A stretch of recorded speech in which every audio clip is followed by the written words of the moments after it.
Hi guys, I'm back with CMA Inter June 2026 strategy for financial management. और आपको बता दूं ये सबसे इजीएस्ट सब्जेक्ट है।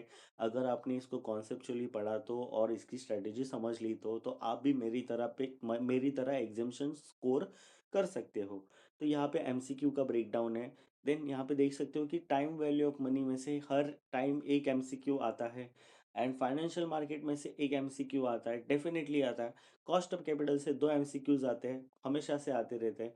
कैपिटल बजटिंग में आप देखोगे तो payback period and profitability index, इन दोनों में से ही एमसीक्यू आते हैं, उसके अलावा कहीं से एमसीक्यू नहीं आते हैं। ठीक है। देन वर्किंग कैपिटल में फाइनेंसिंग चैप्टर जो होता है उसमें से भी एक एक एमसीक्यू आता है, इन्वेंट्री से एक आता है, रिसीवेबल से आता है, कैश से आता है। ठीक है। Then capital structure ratio analysis तो हमेशा से रहा है, दो तीन ऐसे एमसीक्यूज आते रहते हैं।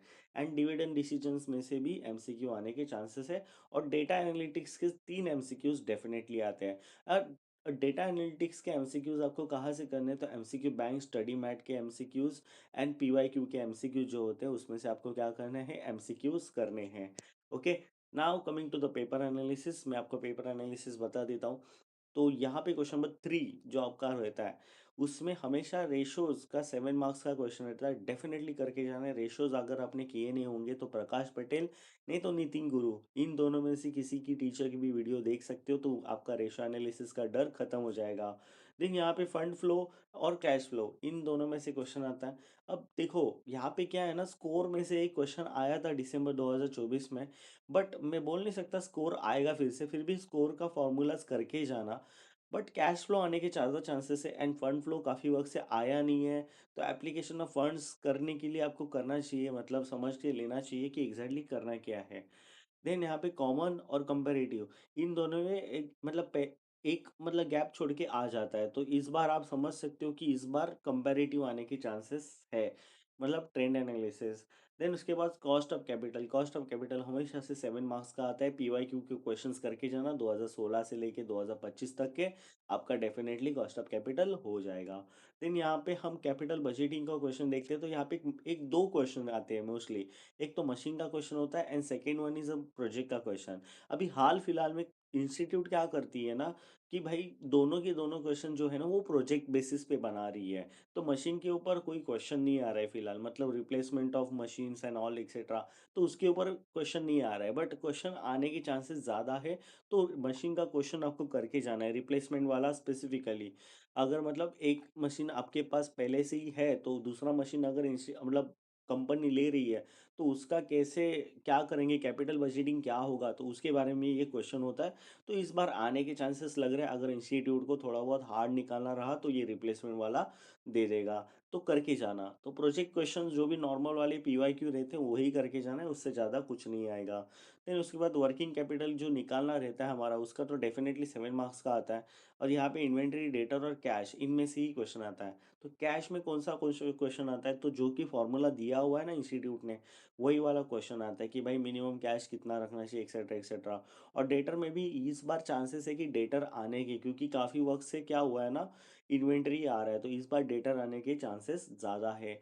उसके बाद कैपिटल स्ट्रक्चर, क्वेश्चन नंबर 7 में कैपिटल स्ट्रक्चर, ईबीआईटी एनालिसिस काफ़ी बार आ चुका है, और डिविडेंड डिसीजन। तो इस बार आपको डिविडेंड डिसीजन डेफिनेटली करके जाना है, खास करके वॉल्टर और गॉर्डन का जो भी मॉडल्स है, वॉल्टर मॉडल और गॉर्डन मॉडल जो भी है, समथिंग लाइक दैट, तो उसको करके जाना है, वो आपको काफ़ी इंपॉर्टेंट है। डिविडेंड डिसीजन का क्वेश्चन एक आ सकता है, डेफिनेटली आएगा। ओके। अदरवाइज कैपिटल स्ट्रक्चर में से भी आ सकते हैं, बट ईबीआईटी एनालिसिस से काफ़ी बार आ चुका है, तो इस बार भी आने के चांसेस ऐसे लग रहे हैं, तो ईबीआईटी एनालिसिस करके जाना। अब हमारा पेपर पैटर्न पे आते हैं, तो पेपर पैटर्न यहाँ पे देखोगे कि क्वेश्चन नंबर 2 जो रहता है वो थ्योरी वाला रहता है। तो थ्योरी आपको छोड़ के जाना है, बिल्कुल नहीं करना है। और डेटा एनालिटिक्स का थ्योरी जो है ना वो भी छोड़ के जाना है। तो आप बोलोगे कि भैया हम एमसीक्यू कैसे करेंगे डेटा एनालिटिक्स का, अगर हमने थ्योरी छोड़ दिया तो डेटा एनालिटिक्स का। तो इसके लिए मेरे पास एक उपाय है कि आपको एमसीक्यू बैंक स्टडी मैट और प्रीवियस ईयर एमसीक्यू जो होते हैं ना, वही एमसीक्यू डेटा एनालिटिक्स के करने हैं। उसके अलावा कोई एमसीक्यू डेटा एनालिटिक्स के करने की ज़रूरत नहीं है, या फिर आपको चैप्टर पढ़ने की भी ज़रूरत नहीं है बिल्कुल भी इसके लिए। अदरवाइज आपका हो जाता है, इस इशू कुछ आता नहीं है। ओके। देन आपको मैंने जैसे पैटर्न बताया है वैसे ही करके जाना, यहाँ पे पूरा पैटर्न मैंने डिस्कस कर दिया है, तो ये आपको क्वेश्चन कौन सा आप सॉल्व करना है, question number 3, question number 4, question number 5, question number 6 और क्वेश्चन नंबर 7।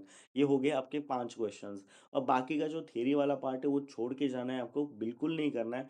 बिल्कुल भी डेटा एनालिटिक्स में टाइम वेस्टेज नहीं करना है आपका। आपका टाइम काफ़ी इंपॉर्टेंट है, आप इंपॉर्टेंट चैप्टर्स के लिए दे दीजिए, ठीक है।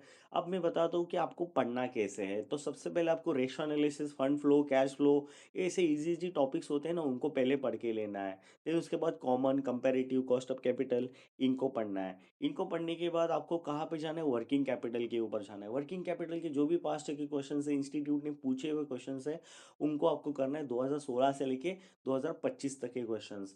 एंड बाकी इन्वेंटरी डेटर का भी सेम टू सेम वैसे ही क्वेश्चंस आए होंगे, तो उनको करना है। फिर इसके बाद आपको मशीन या फिर प्रोजेक्ट के क्वेश्चंस कैपिटल बजटिंग के हैं, वो करके जाना है। क्योंकि क्या है ना, आपको एक समझ में आएगा कि कैपिटल बजटिंग कैसे होता है। और कैपिटल बजटिंग काफ़ी लोग छोड़ के जाते हैं, ये गलती बिल्कुल मत करना। बिकॉज इंस्टीट्यूट कभी भी, मैं आपको बता रहा हूँ ना कि इंस्टीट्यूट यही सोचता है कि आप छोड़ के जाओगे, ठीक है, और आप छोड़ के भी जाते हो, और इंस्टीट्यूट कैपिटल बजटिंग ईजी दे देता है, और कोई दूसरा जो क्वेश्चन रहता है, जो ईजी टॉपिक रहता है, उसका हार्ड क्वेश्चन डाल देता है। तो आपको और ज़्यादा दिक्कत हो जाती है क्वेश्चन करने में, ठीक है। और देन उसके बाद में ये यही सब ईबीआईटी एनालिसिस पहले करके लेना है, ओके। ईबीआईटी एनालिसिस पहले करना है, देन उसके बाद कैपिटल स्ट्रक्चर, डिविडेंड डिसीजन, ये सब आप लीवरेज विवरेज सब आप कर सकते हो, जिससे कि आपको रहेगा, ठीक है।